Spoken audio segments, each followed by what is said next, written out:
Assalamualaikum warahmatullahi wabarakatuh. Hai, perkenalkan nama saya Marsha Sukma. Di sini saya akan menjalankan tugas belajar di luar kelas hari kelima.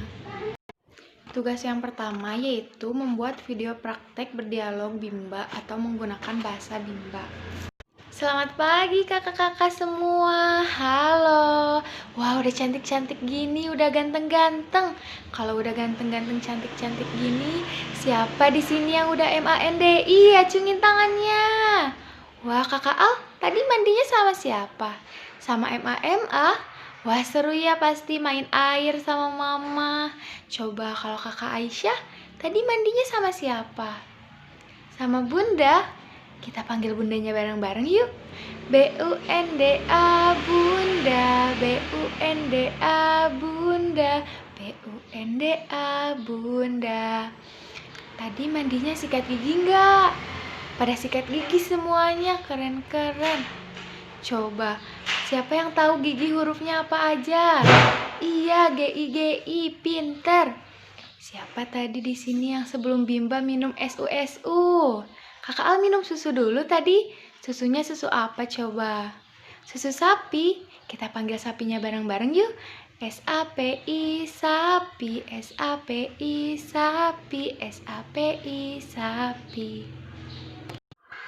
Tugas kedua yaitu menjawab pertanyaan tema kurikulum dasar ke-1.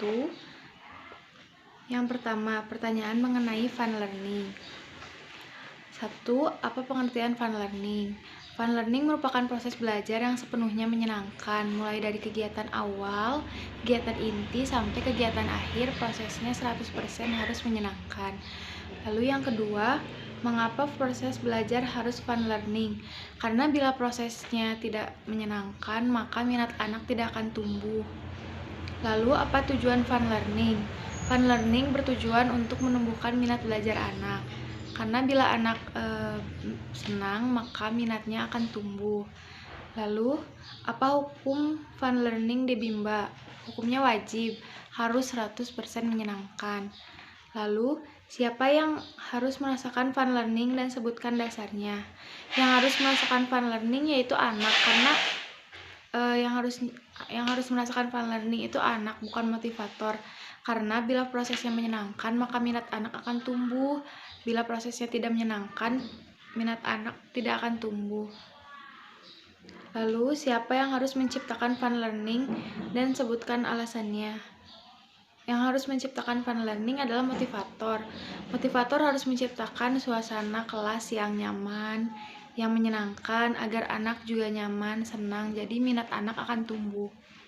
Lalu, bagaimana cara menciptakan fun learning? Motivator harus menciptakan suasana yang menyenangkan untuk anak, suasana yang nyaman, dengan cara yang menyenangkan. Misalnya, proses belajarnya kita lakukan dengan bernyanyi, misalnya bernyanyi Bimba, atau nyanyian yang lainnya. Lalu berdialog dengan anak. Terus motivator melakukan variation skill dengan memvariasikan proses belajar. Jadi anak tetap senang, tidak terpaksa. Lalu bagaimana cara mengevaluasi apakah anak fun learning atau tidak? Caranya kita bisa melihat ekspresi anak, antusiasme anak. Misalnya kalau anak tidak senang, tentu ekspresinya juga akan tidak senang, terus tidak akan antusias, kayak gitu. Terus apa dampak yang terjadi bila proses belajar anak menyenangkan? Bila proses belajar menyenangkan, maka anak kan senang, jadi minat belajarnya akan tumbuh tentunya. Terus apa dampak yang terjadi bila proses belajar tidak menyenangkan? Anak akan merasa tidak nyaman, tidak senang, maka minat belajarnya pun tidak akan tumbuh. Lalu pertanyaan yang kedua mengenai metode small step system. Yang pertama, apa pengertian small step system? Small step system adalah proses belajar yang dilakukan secara bertahap sesuai kemampuan dan kemauan anak. Mengapa proses belajar harus dilakukan secara bertahap atau small step system? Karena tidak akan fun learning jika tidak small step system. Jadi tidak akan menyenangkan bila tidak bertahap. Lalu apa tujuan small step system? Yaitu mencapai proses belajar yang sepenuhnya menyenangkan atau 100% fun learning. Bagaimana cara agar motivator dapat mewujudkan proses belajar yang small step system? Dengan melakukan individual system, yaitu melakukan pendekatan kepada anak.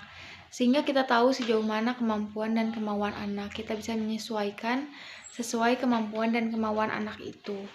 Dan proses belajarnya jadi bisa dilakukan secara bertahap. Lalu, nomor 5, apa dampak yang terjadi bila proses belajar small step system? Dengan small step system ini, maka akan tercapai fun learning tentunya. Minat anak akan tumbuh karena dibimbing sesuai kemampuan dan kemauannya. Dan anak akan tetap senang selama prosesnya. Lalu, apa dampak yang terjadi bila proses belajar tidak small step system? Anak tidak akan senang, tidak akan tumbuh minat belajarnya. Anak mungkin akan merasa tertekan saat dibimbing, karena kan tidak sesuai dengan kemampuan dan kemauannya.